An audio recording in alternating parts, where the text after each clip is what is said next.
বিশ্বাসের দিক থেকে আপনার জীবন কেমন ছিল? আপনি কিসে বিশ্বাস করতেন? ঠিক কী কারণে আপনি আপনার বিশ্বাসের প্রতি আস্থা হারালেন? ইসলামে ধর্মান্তরিত হওয়ার সময় কোন 3টি বড় চ্যালেঞ্জের মুখোমুখি হয়েছেন? এই যা, আর কিছু? এত এত প্রশ্ন? আর কোনো প্রশ্ন বাকি নেই তো? আমি এটা সেটা চেষ্টা করেছি। আমার মনে আছে একবার আমি একটা পার্টি থেকে ফিরছিলাম। তখন অন্ধকার, দেয়ালে ধাক্কা লাগার মতো গভীর অন্ধকার ছিল, আর আমার দেহ থেকে রক্ত ঝরছিল। ভীষণ কষ্ট হচ্ছিল। তারপর আমি দরজা খুলি। বাইরে গভীর অন্ধকার, ভবনের পেছনের দিকের গলি অথবা এরকম একটি জায়গা। আমি আকাশের দিকে তাকিয়ে দেখলাম একটি আলোর উৎস। সে তো যিশুর ভঙ্গিতে প্রার্থনা করছে। আসসালামু আলাইকুম ভাই গেব্রিয়েল আল রুমানি, আমাদের ইন্টারভিউতে স্বাগতম এবং আমাদের আমন্ত্রণ গ্রহণের জন্য ধন্যবাদ। আপনি কি সংক্ষেপে আপনার জীবন সম্পর্কে বলবেন? ওয়ালাইকুম আসসালাম রহমতুল্লাহি ওয়া বারাকাতুহু। জাযাকাল্লাহ খায়ের। আমাকে আমন্ত্রণের জন্য কৃতজ্ঞতা জানাচ্ছি। এখানে আসতে পেরে আমি আনন্দিত। আমি 1983 সালে রোমানিয়ার এক বিখ্যাত এলাকা ট্রান্সিলভেনিয়াতে জন্মগ্রহণ করেছিলাম। এই নামে আমি অনেক মানুষকে চিনি। আর আমি জন্মগ্রহণ করেছিলাম এক মিশ্র খ্রিস্টান পরিবারে। আমাকে ব্যাপটাইজ করা হয়েছিল 3টি গির্জায়, ক্যাথলিক, অর্থোডক্স এবং ইউনিটারিয়ান চার্চ। বেড়ে ওঠা রোমানিয়াতেই এবং জীবনের বেশিরভাগ সময় কাটিয়েছি সেখানেই, কমিউনিস্ট শাসনামলে। আর ঠিক তারপরে আমি চলে গিয়েছিলাম কানাডায় এবং আমি পড়াশোনা করি ইসলামিক স্টাডি নিয়ে। স্পেশালি আমি করতাম মূলত ইসলামিক মনস্তত্ত্বের দৃষ্টিকোণ থেকে পজিটিভ কাউন্সেলিং, একই সাথে অস্তিত্ববাদী দৃষ্টিকোণ থেকেও কাউন্সেলিং। এখনো পর্যন্ত বলা যায় এটাই আমার পেশা এবং আলহামদুলিল্লাহ আমার কাজটা আমি খুবই পছন্দ করি। বিশ্বাসের দিক থেকে কেমন ছিল আপনার জীবন? কিসে বিশ্বাস করতেন আপনি? আমি বলতে পারি খুব অল্প বয়স থেকেই সৃষ্টিকর্তার বিশ্বাসের ব্যাপারে আমাকে প্রেরণা দেওয়া হয়েছে। মূলত আমার দাদি, এবং তিনি ছিলেন খুবই ধর্মপরায়ণ ক্যাথলিক, আর আমি তার সাথে প্রচুর সময় কাটাতাম। স্কুলে যাওয়ার পথে আমি গির্জার কাছে থামতাম, প্রার্থনা করতাম। আমার সাথে স্কুলে যাওয়ার সময় সব বাচ্চাদের আমি প্রায় জোর করে বলতাম, এসো প্রার্থনা করো। এই ব্যাপারটি ছিল আমার বাড়ির পাশে চালানো একটি আন্দোলনের মতো। আর বাড়ি ফেরার পথে আমি আবারও গির্জায় যেতাম। প্রত্যেকবার রাস্তা পার হতে গিয়ে আমি হাত দিয়ে বুকে ক্রস চিহ্ন ইশারা করতাম। যতবার আমি গির্জার পাশ দিয়ে যেতাম ততবারই যেন আমি নীরবে প্রার্থনা সেরে নিতাম।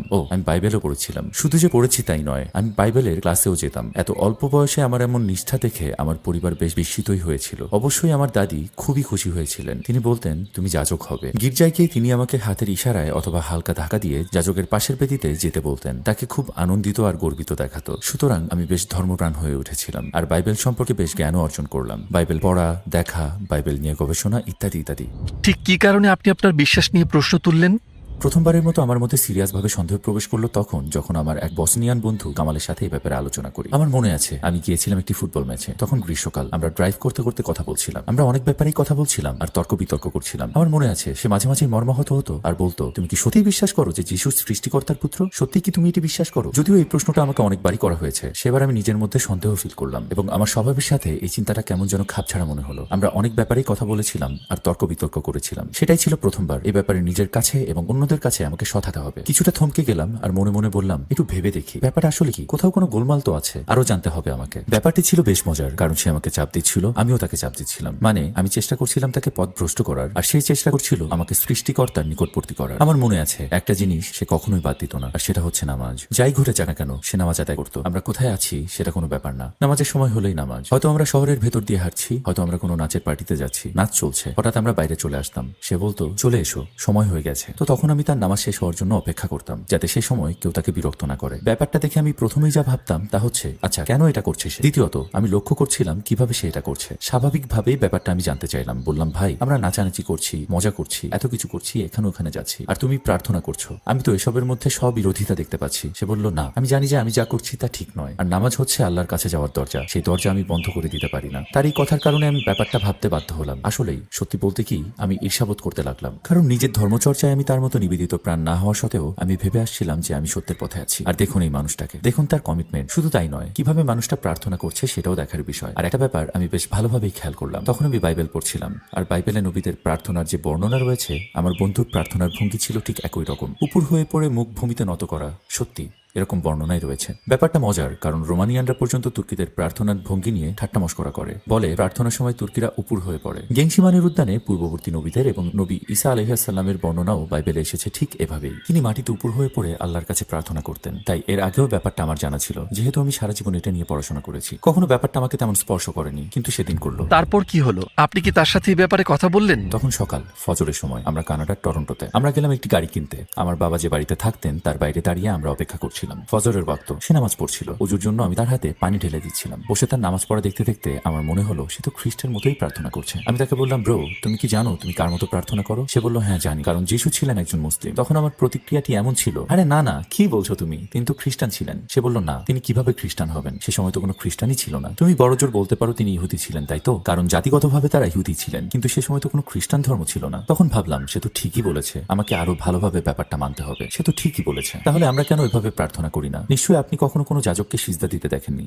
হ্যাঁ, খ্রিস্টানদের কোনো কোনো সম্প্রদায় এখনো এভাবে প্রার্থনা করে। ফলে ব্যাপারটা ছিল আমার জন্য বড় একটি ধাক্কা। আমার সন্দেহের মাত্রা এতটাই বেড়ে গেল যে আমি এক পর্যায়ে খ্রিস্ট ধর্ম ত্যাগ করলাম, এবং সম্ভবত ওই অল্প কিছু ঘটনার কারণেই মূলত আমি খ্রিস্ট ধর্ম ত্যাগ করেছিলাম। ক্যাথলিক হাই স্কুলে পড়ার সময় আমার একজন যাজকের সাথে এবং আমার কিছু ধর্মীয় শিক্ষকের সাথে আমি ট্রিনিটি বা তৃতীয় ধর্মতত্ত্ব নিয়ে আলোচনা করতাম। সেসব আলোচনার ফলে আমার সন্দেহ আরো গাঢ় হয়েছিল, এবং আমার জন্য সেটা ভালোই হয়েছিল, কারণ আমার মধ্যে অন্তত প্রথম স্ফুলিঙ্গটা জ্বলে উঠেছিল। আমি বিশ্বাস করি সৃষ্টিকর্তা আছেন, তবু কোথাও কিছু ঘাটতি ছিল। হ্যাঁ, আমি আল্লাহকে বিশ্বাস করি, অর্থাৎ আমি যৌক্তিক একেশ্বরবাদী, তাই তো? তারা সৃষ্টিকর্তায় বিশ্বাস করে, কিন্তু কোথাও কিছু মিসিং আছে। ঠিক কি করতে হবে, পথ কোথায়, সেটাই ছিল আমার আবিষ্কারের পরবর্তী ধাপ। কিন্তু আমি খ্রিস্ট ধর্ম ত্যাগ করেছিলাম। খ্রিস্ট ধর্ম ত্যাগ করার পর কিভাবে আপনি ইসলামের পথে এলেন? তখন আমি ছিলাম, কি বলবো, তরুণ। খেলতাম ফুটবল টিমে, এক প্রকার সুপারস্টারই ছিলাম বলতে পারেন। পত্রপত্রিকায় আমাকে নিয়ে খবর ছাপা হতো, কিন্তু আমি সুখী ছিলাম না। যেমন পার্টি থেকে ফেরার কথা মনে পড়ে, এইসব জিনিসেও আমি আর সন্তুষ্টি খুঁজে পেতাম না। ক্লাবে যাওয়ার জীবন শেষ, ইতি টেনেছি। বলা যায় এই সবকিছু এখন আমার কাছে বিরক্তিকর। নারীর ব্যাপারে আমি আর মাথা ঘামাই না, আমি আমার গাড়ি নিয়ে মাথা ঘামাই না। এসব কোনো কিছুরই অর্থ আমার কাছে আর নেই। গাড়ি চালিয়ে বাড়িতে গিয়ে বিছানায় শুয়ে ছাদের দিকে তাকিয়ে আমি ভাবি, এসবের মানেটা কি? ও, এত এত কিছু, আর কিছু বাকি আছে। আমি তো এটা সেটা অনেক কিছুই করেছি, কোনো কিছুই ভালো লাগছিল না। তারপর এক রাতে আমি স্বপ্ন দেখলাম যে আমি আবারও একটি পার্টিতে আছি, আনন্দ ফুর্তি করছি। একটা মেয়ের পাশ দিয়ে যাওয়ার সময় মেয়েটা আমার গায়ে একটি ছুরি মেরে দিল, একেবারে বাস্তবের মতো। আমি ব্যথা অনুভব করলাম, আমি অনুভব করলাম ছুরির ধাতব শীতলতা। মনে হচ্ছিল আমি হেঁটে যাচ্ছি দুই দেয়ালের মাঝে সরু একটি পথ দিয়ে, তারপর একটি দরজা। শরীর থেকে রক্ত ছড়া অবস্থায় আমি দরজা পেরোলাম, খুবই কষ্টকর। দরজা খুলে দেখলাম ভেতরে অন্ধকার, কোনো ভবনের পেছনের গলি অথবা বাগানের মতো একটি জায়গা। আকাশের দিকে তাকালাম আর দেখি অন্ধকারের মাঝে একটি আলোর বিন্দু। তারপরে আমার দেহ থেকে আত্মা বেরিয়ে গেল। ব্যাপারটা ঘটার সাথে সাথে আমার ঘুম ভেঙে গেল। জেগে ওঠার পর আমি শুধু ঘামছিলাম আর কাঁদছিলাম, কান্না থামাতেই পারছিলাম না। আমি নিজের উপর যেন কোনো নিয়ন্ত্রণই নেই। প্রথমে আমার মাথায় যে চিন্তাটি এলো সেটা হচ্ছে, এটা একটা সংকেত। আমি আমার ভাই আর মায়ের ঘরে গিয়ে দেখলাম তারা ঠিক আছে কিনা। সবই ঠিক আছে। আমি ফিরে এলাম, তখনও আমি অজরে কাঁদছিলাম। কাঁদতে কাঁদতে আমি ভিজে গিয়েছিলাম, যেন কেউ আমাকে কোনো পুলে ডুবিয়েছে। পুরো বিছানা ভেজা। মনে হচ্ছিল আমি বাথরুমে গিয়েছিলাম। আসলে এরকমটা আমার জীবনে আর কখনোই ঘটেনি, কিন্তু আমি জানতাম যে এই ব্যাপারে আমাকে কিছু একটা করতে হবে। আমি জানতাম যে সৃষ্টিকর্তা আমাকে ইশারায় ডাকছেন। মূলত আমার সিদ্ধান্তটা আমি কিন্তু শুধুমাত্র ওই স্বপ্নের কারণে নেইনি। ব্যাপারটা আমার কাছে ছিল খুবই গভীর আর একান্তভাবে নিজস্ব। যেমন আমি একবার স্বপ্নে হযরত ঈসা আলাইহিসসালামকে দেখেছিলাম। স্বপ্নটা ছিল খুবই মজার, কারণ তিনি স্বপ্নে আমার গাড়িতে চড়েছিলেন। গাড়ির পেছনের সিটে তিনি শুয়ে পড়েছিলেন, ক্লান্ত ছিলেন তিনি। তার পরনে ছিল জালাবিয়া মানে থোব, এবং পায়ের কাছে ছিল রানিং শুজ, সম্ভবত অ্যাডিডাস। আমি জানি স্বপ্নটা উদ্ভট। আমি ক্লান্ত, গ্রাভিয়াল, আমি খুবই ক্লান্ত। আমি গাড়ি থামালাম আর বহু লোক তার কাছে আসতে লাগলো। ও যিশু, গড! লোকজন যখন গাড়ির সামনে ভিড় করছিল তখন তিনি আমার দিকে তাকালেন। একজন বিখ্যাত মানুষকে দেখার জন্য মানুষ ভিড় করলে যেমনটা হয় আর কি। আর তিনি যেন আমাকে বললেন, দেখো এই মানুষগুলোকে, ওরা মনে করে আমি সৃষ্টিকর্তা। আর এইসব দেখতে দেখতে আমি ক্লান্ত। আমি ক্লান্ত হয়ে শুয়ে আছি আর ওরা ভাবছে আমি আল্লাহ। আবারও বলছি, স্বপ্নটা ছিল খুবই জীবন্ত। আমি ইসলাম গ্রহণের সিদ্ধান্তটা ওই স্বপ্নের উপর ভিত্তি করে নেই, ওরকম কিছুই না। না, মানুষ এরকম দাবি করে থাকে, কিন্তু অন্য মানুষের কাছেও এইসব ব্যাপারের গুরুত্ব রয়েছে। তাদের বোঝা দরকার যে স্রষ্টা কিছু চাইছেন। তার মানে এই নয় যে স্বপ্নটার অর্থ সোজা সাপটা।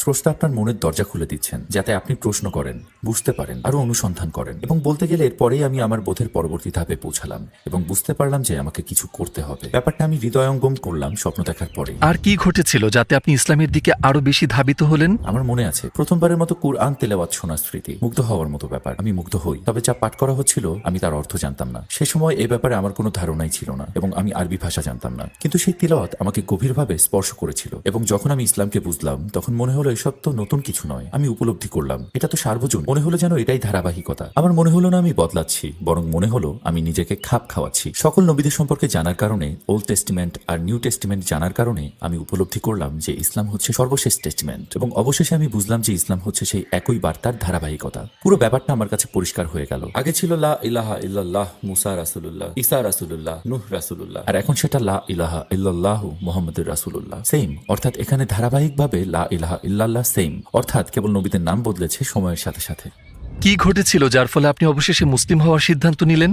বিশ্ববিদ্যালয়ের প্রথম দিন, এবং সেখানে আবার দেখা হয়ে গেল কামালের সাথে। সে ছিল লাইব্রেরিতে, এবং সে সময় ইন্টারনেট ব্যবহারের সুবিধা ছিল শুধুমাত্র কিছু নির্দিষ্ট স্থানে। আমি মৃত্যু সম্পর্কে একটি ভিডিও দেখছিলাম। ভিডিওটা ছিল আহমেদ বুখাতিরের নাশিদ লাস্ট ব্রেথ শিরোনামের একটি ছোট্ট অ্যানিমেশন। তাতে মৃত্যুর ব্যাপারে কথা আছে। যখন আমি ওটা দেখলাম, ওটা আমাকে এতই গভীরভাবে স্পর্শ করলো যে আমি ভাবতে লাগলাম, যদি আমি কালই মরে যাই, কেন দেরি করছি আমি? কথা প্রসঙ্গে বলে রাখ, সে সময় আমি প্রতি রাতেই কুরআন পাঠ করতাম, অন্তত এক পাতা করে, খুবই উচ্ছ্বাসের সাথে। মনে আছে, কুরআন পড়াটা আমার অভ্যাসের মতো হয়ে গিয়েছিল। প্রতি রাতেই আমি একটু একটু করে পাঠ করতাম, কিন্তু আমার মনে হতো যেন আমি কুরআনের সাথে বিতর্কে লিপ্ত হচ্ছি। আমার যত প্রশ্ন আছে, ক্রমেই সেসবের উত্তর আসছে কুরআনের পাতা থেকে। মনে মনে আমি আরো যেন প্রশ্ন করে যাচ্ছি। আমি বলছি না, তারপরই আবারও পেয়ে যাচ্ছি উত্তর হ্যাঁ, এবং তারপর আমি বাড়িতে ফিরে যাই। আর অপেক্ষা করতে পারছিলাম না। আমি কুরআন রেখে দেই আমার শিওরের পাশে। এই পড়াটা ছিল এক প্রকার যুদ্ধের মতো, এবং সত্যিই তাই, বুঝলেন? বহুবার আমার মনে হয়েছে যেন কুরআন আমার সাথে কথা বলছে। মানুষের প্রতিক্রিয়া ছিল মোটামুটি এইরকম। ব্যাপারটা কি? মূল কথা, আমি বরং এটা তুলে নিবই নিব। আর আমি কুরআন তুলে নিতাম। আমার মনের মধ্যে কিছু একটা কাজ করতো, হয়তো কোনো একটা প্রশ্ন উকি দিত, আর আমি কুরআন খুললেই আমার প্রশ্নের উত্তর পেয়ে যেতাম। আর যেই অনুভূতিটা হয়, বুঝলেন? যেমন ধরুন, আরে করছোটা কি তুমি? আল্লাহ দেখছেন, আল্লাহ যেন কথা বলছেন। সেজন্যই একজন উলামা বলেছিলেন, তুমি যদি আল্লাহর সাথে কথা বলতে চাও তাহলে দোয়া করো, আর তুমি যদি চাও আল্লাহ তোমার সাথে কথা বলুক তাহলে কুরআন তিলাওয়াত করো। ইসলামের পথে আপনার এই যাত্রায় সর্বশেষ পদক্ষেপগুলো কি ছিল? আসসালামু আলাইকুম প্রিয় ভাই ও বোনেরা, আমরা দেখেছি যে আমাদের দর্শকদের ৮০% মানুষজন আমাদের চ্যানেলে সাবস্ক্রাইব করেননি। আপনারা যেমনটি জানেন, আমরা একটি অলাভজনক প্রতিষ্ঠান, আর আমরা আমাদের কোনো ভিডিওতে বিজ্ঞাপন চালাই না। আমাদের লক্ষ্যই হলো শুধু সত্যকে প্রচার করা। কাজটা ছোট হতে পারে, কিন্তু ইনশাল্লাহ অনেকের জন্য এটি পথ চলার সহায়ক হবে। এখন সাবস্ক্রাইব বাটনে ক্লিক করুন এবং একসাথে পথ চলি অনন্তকালের দিকে।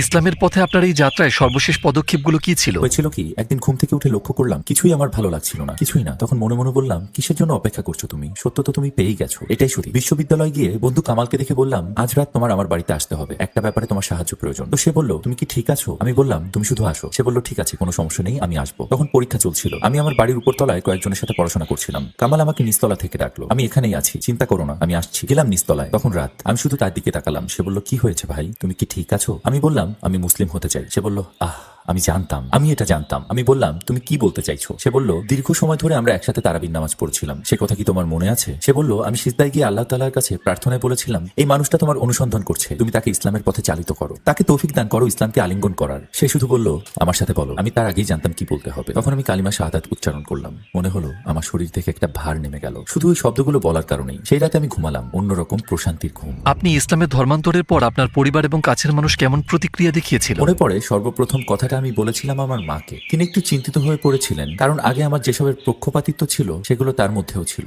ব্যাপারটা বোধগম্য। শুরুর দিকে আমরা একটু তর্ক বিতর্ক করেছিলাম, এবং তিনি ইসলাম সম্পর্কে কিছু অবমাননাকর কথাও বলেছিলেন। আমার প্রতিক্রিয়া ছিল খুবই আত্মরক্ষামূলক, যেটা খুব জ্ঞানের পরিচয় নয় ভেবে আমি তার সাথে খুব কর্কশ আচরণ করতে শুরু করলাম। আর সুবহানাল্লাহ, আমার মনে হয় আল্লাহ তাআলার রহমতেই আমি খুব ভালো উদাহরণ উপস্থাপন না করলেও তিনি আমার মধ্যে কিছু পরিবর্তন লক্ষ্য করেছিলেন। কিন্তু আমি আমার ধর্মান্তরের ব্যাপারে অত্যন্ত উৎসাহী ছিলাম। সুবহানাল্লাহ। এর ফলে তিনি আমার কাছে কিছু বই চাইলেন, এবং আমার মনে হয় সেসব বই পড়ে তিনি আমাকে ভুল প্রমাণিত করতে চেয়েছিলেন, অথচ শেষ পর্যন্ত আমি তাকে ধর্মান্তরিত করে ফেললাম। হ্যাঁ, ব্যাপারটা ঘটলো আমার ধর্মান্তরের বছর দেড়েক পরে। ব্যাপারটা সত্যি অবাক করার মতো, কারণ এটা আমি আশাই করিনি। তারপর আমি আমার ভাইকে বললাম। আমার ভাই বেশ রেগে গেল, কারণ সে আমাকে নিয়ে ঠাট্টা করতো, আর আমার সিদ্ধান্তের ব্যাপারে বেশ রাগান্বিত ছিল। যেহেতু আমি বদলে গিয়েছিলাম, আমি আগে যেসব কাজ করতাম সেগুলো এখন আর করতে চাইতাম না। এরপর আমি আমার বাবাকে বললাম, কিন্তু তিনি তো আমাকে পাত্তাই দিলেন না। মনে আছে, আমার দাদি বলেছিলেন, আমি সবসময় ভাবতাম তুমি একজন যাজক হবে। আমি বললাম, আরে না, মোটেই না। আমি তার সঙ্গে কথা বলার সময় তিনি বলেছিলেন, তুমি যা করছো তা ঠিকই মনে হচ্ছে, কিন্তু আমি নিজেকে বদলাতে পারবো না, আমি এভাবেই জীবনটা কাটিয়েছি। আমি বললাম, কিন্তু বাইবেল কি বলেছে সেটা দেখুন। তার উত্তর ছিল এরকম, আমি কখনো বাইবেল পড়িনি। তিনি বললেন,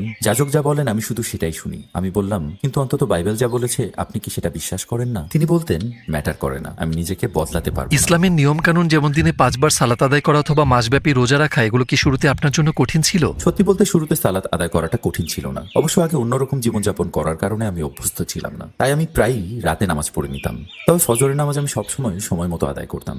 বরাবরই আমি সকালে ঘুম থেকে উঠি। দিনভর নানান কাজে আমি একটু ব্যস্ত হয়ে পড়তাম, কিন্তু খুব সহজেই আমি আবারও সবকিছু মানিয়ে নিতে পারলাম। ওই নিয়মানুবর্তিতা আমার জীবনে খুবই গুরুত্বপূর্ণ ছিল, আর ইসলাম দেয় সেই নিয়মানুবর্তিতা। তো এসব কিছু বেশ সহজেই পালন করেছি আমি। রোজা রাখাটা ছিল সহজ, কেন জানি না আমি এটা পছন্দ করতাম। ইসলামের ধর্মান্তরের সময় আপনার জন্য সবচেয়ে বড় 3টি চ্যালেঞ্জ ছিল কি কি? প্রথমটা হচ্ছে সাপোর্ট। মনে রাখতে হবে, আমরা সবাই সামাজিক প্রাণী। আমাদের দরকার হয় ভালোবাসা, দলভুক্ত থাকা। আমাদের দরকার হয় অন্যের কাছে গ্রহণযোগ্যতা আর মূল্যায়ন পাওয়া। আমাদের রয়েছে আবেগ। আর এক্ষেত্রে আপনি যাচ্ছেন আপনার পরিবারের বিপক্ষে, আপনার সমাজের বিপক্ষে। মানুষ আপনাকে ছেড়ে যাবে, আর আপনি যখন মুসলিম সমাজে যাবেন তাদের কাছেও পাবেন একই রকম আচরণ। দ্বিতীয় চ্যালেঞ্জটা আমি বলবো উন্নয়ন অব্যাহত রাখা, নিজের আধ্যাত্মিক আর বুদ্ধিবৃত্তিক উন্নয়ন। আমার মনে হয় অনেক মানুষ কালেমা শাহাদাতেই থেমে যায়। ইসলামে আসার আগে তারা খুব অনুসন্ধান করে, গবেষণা করে, পড়াশোনা করে, কিন্তু যখনই তারা মুসলিম হয়ে যায় তাদের আধ্যাত্মিক অগ্রগতি থেমে যায় জ্ঞান আহরণ। আর আমার মতে সর্বশেষ চ্যালেঞ্জটা হচ্ছে বিয়ে, কারণ মানুষের দরকার হয় ভালোবাসা আর সঙ্গ। ইসলাম গ্রহণের আগে বেশিরভাগ ক্ষেত্রেই আমরা সেসব প্রকাশ করি হারাম উপায়ে, আর ইসলাম বলে যে সেসব জায়েজ নয়। কিন্তু মানুষের তো রয়েছে মানুষের সাথে বন্ধন আর সংযোগের আকাঙ্ক্ষা। ধর্মান্তরিত হওয়ার পরে অথবা ইসলামে ফিরে আসার পরে বেশিরভাগ মানুষই প্রথমে যে কাজটি করে সেটি হচ্ছে বিয়ে করা। এটা সবচেয়ে কঠিন কাজগুলোর মধ্যে একটি, সত্যি। তাই আমি মনে করি আমি এই 3টি প্রধান সমস্যার মুখোমুখি হয়েছি এবং অন্যদেরকেও সেসব সমস্যার ভেতর দিয়ে যেতে দেখেছি। আপনি মুসলিম হওয়ার পর কোন বিষয়টি আপনাকে সবচেয়ে বেশি মুগ্ধ করেছে? ভ্রমণ একটি বড় ব্যাপার ছিল। বিভিন্ন সংস্কৃতির অভিজ্ঞতা নেওয়া, ভ্রাতৃত্বের ব্যাপারটি লক্ষণীয়, অর্থাৎ উম্মার ধারণা। এই ধারণাটি আর কোথাও নেই। এই যে ধর্মীয় সম্প্রীতি, ভাই বোনের বন্ধনের যে চেতনা, এই সবের অস্তিত্ব আর কোথাও নেই। একজন খ্রিস্টান অন্য দেশে যেতেই পারেন, হ্যাঁ, তো আপনি হয়তো একটি গির্জায় যাবেন আর আপনি কিছু জিনিস চিনবেন, জানবেন। একজন মুসলিম হিসেবে আপনি পৃথিবীর যে কোনো স্থানে যেতে পারেন। পার্থক্য যতই থাকুক, যে কোনো স্থানে যে কোনো অবস্থানে সবাই একই কিবলার দিকে মুখোমুখি হয়ে নামাজে দাঁড়ায়, একই কুরআন তিলাওয়াত করে, সবার মাঝে ভ্রাতৃত্ব বিরাজ করে, বুঝলেন? সবাই বলে আসসালামু আলাইকুম। আমি বলতে যাচ্ছি আমি আফ্রিকার দেশগুলোতে গিয়েছি, আফ্রিকান আমেরিকানদের সাথে মিশেছি। অনেকে হোটেলের বাইরে আসতেও সাহস পায় না, আর আমি ফজরের সময় বাইরে বের হতাম। কোনো এক আফ্রিকান ভাই আমাকে বাড়িতে পৌঁছে দিতেন নাস্তা করানোর পর, বুঝলেন? আমরা একসাথে নামাজ পড়েছি, কুরআন তিলাওয়াত করেছি। মানুষ আমাদের দিকে অবাক হয়ে তাকাতো। হোটেলে ফিরে এসে একসাথে হাসাহাসি করেছি। আমি তাদের ভাষা পর্যন্ত জানি না, কিন্তু আমাদের মাঝে সংযোগ হয়ে যায়। আফ্রিকানটা আমার দিকে প্রশ্নমাখা চোখে তাকিয়েছে, কি আপনি কেমন আছেন? আমি শুধু একটা শব্দই বলি, ইসলাম। শুধু একটাই শব্দ, ইসলাম। ব্যাপারটা আমার কাছে অলৌকিক বলে মনে হয়। আমি মনে করি না এটা অলৌকিক ঘটনার চেয়ে কম কিছু। মানুষ আসলে তাদের চোখের পর্দা সরিয়ে পক্ষপাত দূরে ঠেলে দিয়ে প্রকৃত বিষয় দেখতে আর জানতে চায়। নবীজি সাল্লাল্লাহু আলাইহি ওয়াসাল্লামের কোন গুণটি আপনাকে সবচেয়ে বেশি মুগ্ধ করেছে? নবীজি সাল্লাল্লাহু আলাইহি ওয়াসাল্লাম যেসব মানুষের সাথে কথা বলতেন, সবসময় কিভাবে যেন তাদের সাথে খাপ খাইয়ে নিতে পারতেন। তার একটা বিস্ময়কর চারিত্রিক বৈশিষ্ট্য এই যে তিনি সকল মানুষের সাথে তার আচরণ কখনো একই রকম হতো না। তিনি সবসময় সৎ থাকতেন, কিন্তু একটা শিশু তার কাছে এলে তিনি ওই শিশুটির সাথে মিশতেন। একজন মরুভূমির বাসিন্দা বা বেদুইন তার কাছে এলেও তিনি নিজেকে তার সাথে খাপ খাওয়াতে পারতেন। শিক্ষিত লোকজন এলে তিনি তাদের সাথে মিশতে পারতেন। যে কোনো মানুষের সাথেই তিনি নিজেকে খাপ খাওয়াতে পারতেন। একজন মহিলা তার সঙ্গে কথা বললে তিনি সামঞ্জস্য রেখে কথা বলতেন। তিনি সবসময় নিজেকে অন্য মানুষের থেকে নামিয়ে এনে তাদের সাথে মিশতেন। এমনকি তার কথা বলার ভঙ্গি, এমনকি তার আচরণও বদলাতেন। কখনো কখনো মানুষ তাকে একই প্রশ্ন বারবার করত, কিন্তু সেসব মানুষের ব্যাকগ্রাউন্ড জেনে তিনি তাদেরকে এমন উত্তর দিতেন যা তারা আসলেই বুঝতে পারত এবং সেটা কাজে লাগিয়ে নিজেদের জীবনের প্রয়োজনীয় পরিবর্তন আনতে পারত। আমি মনে করি এই ব্যাপারটা বিস্ময়কর। ইসলাম সম্পর্কে একটা গুরুত্বপূর্ণ কথা বলুন যা অমুসলিমদের জানা দরকার। আমার মতে অমুসলিমদের জানা উচিত এরকম একটি গুরুত্বপূর্ণ ব্যাপার যে ইসলাম কোনো ধর্ম নয়, এটি পূর্ণাঙ্গ একটি জীবন বিধান। আপনি যদি বুঝতে পারেন যে ইসলাম একটি জীবন বিধান, কেবল জীবন বিধান নয়, দুঃখিত, এ ব্যাপারে আমাদের আরেকটু সতর্ক হতে হবে। ইসলাম হচ্ছে একমাত্র জীবন বিধান। ইসলাম আপনার সকল সমস্যার সমাধান। অস্তিত্বের সংকট নিয়ে আপনার সকল প্রশ্নের উত্তর রয়েছে ইসলামে। এইসব প্রশ্ন সবারই রয়েছে, আমাকে বলবেন না যে তাদের এসব প্রশ্ন নেই। আপনি যখন ঘুমাতে যান রাত 11টা কিংবা 2টায়, চোখে ঘুম না এলে এসব সমস্যা আপনার মাথায় ভিড় করে। এই পৃথিবীর সকল সমস্যার সমাধান করবে ইসলাম। বর্ণবাদ থেকে শুরু করে দুর্নীতি আর অশ্লীলতা সবকিছু সমাধান করতে পারে ইসলাম। এখন কোন প্রজেক্ট নিয়ে কাজ করছেন? বর্তমানে আমি 2টি কাজে মনোনিবেশ করেছি, শিক্ষা আর কাউন্সেলিং। কেননা ইসলামে আমি বেশ নতুনই বলা যায়। আমি বুঝতে চেষ্টা করছি কোথায় আমি কাজে লাগতে পারি, মুসলিম উম্মার কোন সমস্যাগুলো সমাধান আমি করতে পারি। আমি উপলব্ধি করছি যে শিক্ষা খুবই গুরুত্বপূর্ণ এবং আমার সক্রিয়তা এখন মূলত রোমানিয়াতেই। অমুসলিম ও মুসলিম রোমানিয়ানদের শিক্ষাদান করছি। আমরা রোমানিয়ান ভাষায় এমন কিছু বই যেগুলো আগে কখনো এই ভাষায় অনুদিত হয়নি, যেমন আল মুক্তাসার ফি তাসফির। রোমানিয়ান ভাষার কোনো তাফসির গ্রন্থ নেই, তাই রোমানিয়ান ভাষায় অনুদিত প্রথম তাসফির গ্রন্থ এটাই। তাই নিশ্চিতভাবে এটি হবে আমাদের বড় সাদকায়ে জারিয়া, ইনশাল্লাহ। এছাড়া আমরা কুরআন সহ আরো কিছু বই অনুবাদ করেছি, শিশুদের জন্য ক্লাস, বড়দের জন্য ক্লাস এবং সাধারণভাবে বিভিন্ন অমুসলিমদের দাওয়া। আপনার শেষ মন্তব্য হিসেবে আপনি কি বলতে চান? আন্তরিক হতে হবে। যে কোনো কাজে এটাই সম্ভবত সবচেয়ে কঠিন কাজ। প্রত্যেকটি হাদিসের বই শুরু হয়েছে এই 3টি হাদিস দিয়ে, ইন্নামাল আমালু বিনিয়াত। প্রত্যেকটি কাজই হয় নিয়ত অনুযায়ী, কারণ এটা নিয়ত, আন্তরিকতা, ইখলাক। যেমনটি সুফিয়ান আল থাউরি রহমতুল্লাহ বলেছেন, মুওয়াজাতু শাই আলাই আশহাদু মিন নিয়াতি। আমার নিজের ক্ষেত্রে নিয়তের মতো কঠিন কিছু আমি আর পাইনি, আন্তরিকতা। আপনি যদি আন্তরিক হন, আপনি যদি সত্যি আল্লাহ তাআলাকে চান,